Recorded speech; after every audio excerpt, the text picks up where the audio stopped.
मेरा नाम प्रियंका है। मेरे पिता ने मेरे साथ जो किया वो कोई सोच भी नहीं सकता। मैं अपने पिता की एकलौती बेटी हूँ। हम बहुत ही रईस परिवार से हैं।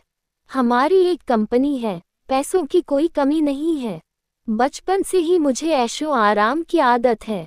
नौकर चाकर गाड़ियाँ मेरे चारों तरफ रहती थी। मेरी जिंदगी में बहुत अच्छे से जी रही थी। लेकिन उस एक दिन ने मेरी जिंदगी बदल दी। हमारे यहाँ कुछ ही दिनों से एक नया ड्राइवर आया था। वो ड्राइवर जवान था, लेकिन वो मुझे पसंद नहीं था। वो ज्यादा सवाल पूछता था। कहाँ जा रहे हो, क्यों जाना है, इतना तो मेरे पापा भी मुझसे नहीं पूछते थे।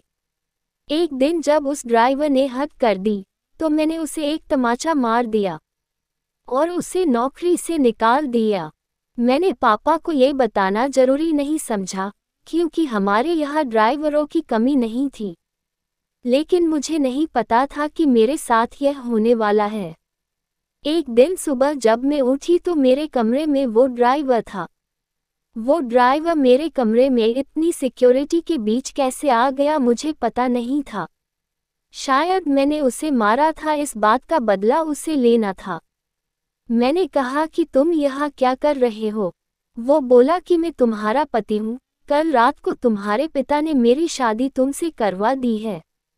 मैंने कहा कि तुम पागल हो, मेरे पिता तुमसे शादी करवाएंगे। और शादी हो गई, मुझे पता भी नहीं चला। फिर उसने कहा कि मुझे पता था कि तुम ये बात नहीं मानोगी, इसलिए मैं तुम्हें तस्वीरें दिखाता हूँ। उसने अपने मोबाइल में हमारी शादी की तस्वीरें दिखाए। वो सच बोल रहा था। मैं उसके साथ मंडप पर बैठी थी, मुझे होश नहीं था। और मेरे पिता भी मेरा कन्यादान करते उस तस्वीर में थे। मुझे उस तस्वीर को देखकर भरोसा नहीं हुआ कि मेरे पिता, जो मुझे इतना प्यार करते थे, वो मेरी शादी बेहोशी में मेरी मर्जी के बिना एक ड्राइवर से करवा सकते हैं।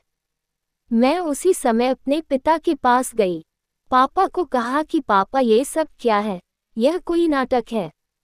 इस ड्राइवर के साथ आपने मेरी शादी करवा दी, वो भी मुझे बेहोश करके। आप ऐसा कैसे कर सकते हैं? पापा ने कहा कि वो मजबूर है। मैंने कहा मजबूर? हम मजबूर हैं, इतने बड़े होने के बाद भी इसकी क्या औकात है, हम इसके आगे कैसे मजबूर हो सकते हैं? वो बोला कि जबान संभाल कर बात करो, अब मैं तुम्हारा पति हूँ। मैंने बोला अब मैं इस शादी को नहीं मानती, ये कैसी शादी, यह मेरी मर्जी के खिलाफ है। वो बोला कि मर्जी तुम्हारे बाप की थी, जो इस तस्वीर में साफ दिखाई दे रहा है। वो बोला चलो अब मेरे साथ। मैंने कहा चलो कहाँ, यह मेरा घर है। वो बोला नहीं, तुम मेरी पत्नी हो और अब तुम मेरे साथ रहोगी। अगर नहीं मानी तो ये तस्वीर मीडिया में वायरल हो जाएगी। मेरे पिता चुपचाप खड़े होकर ये तमाशा देख रहे थे। उसने मेरा हाथ जोर से पकड़ा और खींच कर ले जाने लगा। इतनी सारी सिक्योरिटी, लेकिन कोई उसे नहीं रोक रहा था। मेरे पिता भी जैसे भूत बन गए थे। पर क्यों मैं रो रही थी और वो मेरा हाथ खींचकर मुझे ले जा रहा था? मुझे नहीं पता था कि उनकी क्या मजबूरी थी, पर इन सब के बीच मेरी जिंदगी के साथ बहुत बड़ा मजाक हो रहा था। वो मुझे अपने घर में ले गया। घर नहीं, पिंजरा था, एक छोटा सा कमरा। बाथरूम के लिए भी कमरे के बाहर जाना पड़ता था।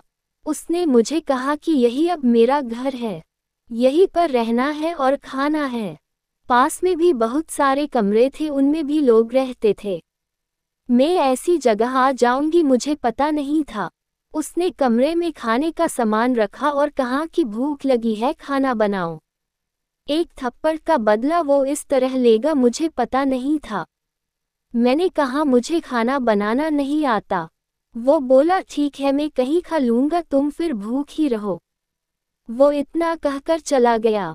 मैंने सोचा था कि मैं भाग जाऊं, लेकिन फिर सोचा कहाँ जाऊंगी, मेरे घर जा नहीं सकती। मैं वहीं बैठी रोती रही। धीरे धीरे शाम हो गई थी। मुझे भूख लग रही थी। ऐसी भूख मैंने अपनी जिंदगी में कभी महसूस नहीं की थी।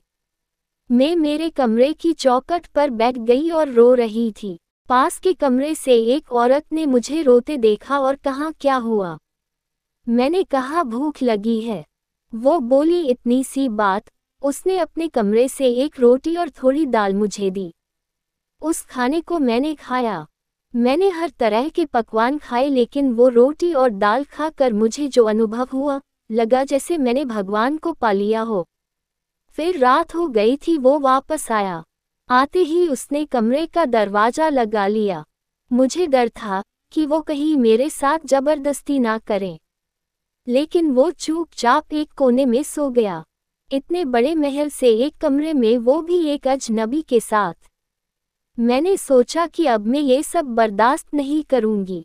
मैं उस रात सोई नहीं और सुबह उसके उठने के पहले मैं कमरे से भाग निकली। फिर मैं अपने एक दोस्त के यहाँ गई, लेकिन जब मैं उसके घर पहुंची तो उसने मुझे दरवाजे से अंदर नहीं आने दिया। बोला कि तुम्हारे पापा का फोन आया था कि अगर किसी ने तुम्हारी मदद की तो अंजाम अच्छा नहीं होगा।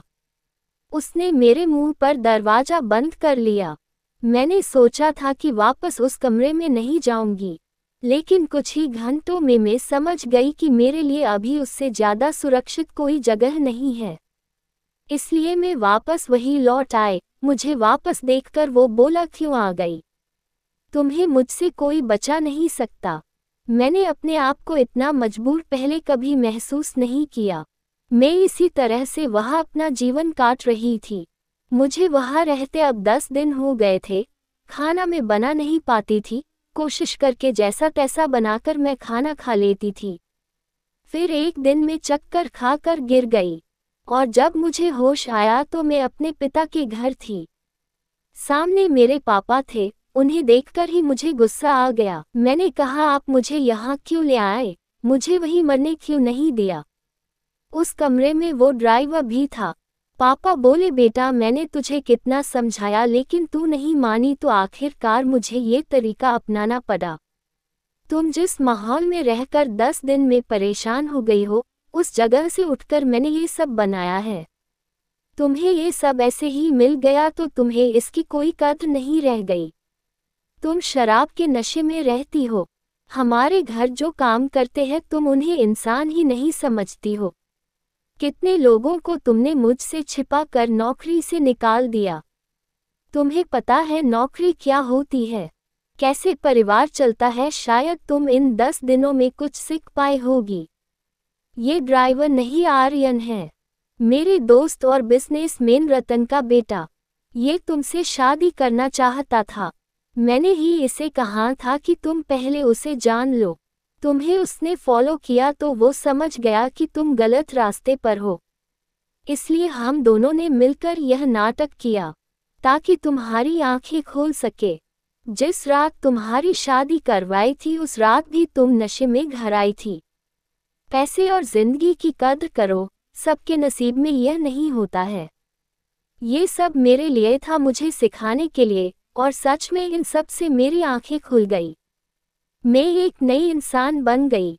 आर्यन ने भी मेरा फायदा उठाने की कोशिश नहीं की। मुझे पता चल गया था कि वो मुझसे कितना प्यार करता है।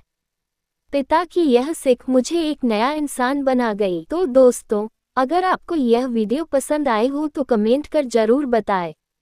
आपको ऐसे ही मज़ेदार वीडियो के लिए हमारे YouTube चैनल को सब्सक्राइब करना ना भूलें। धन्यवाद।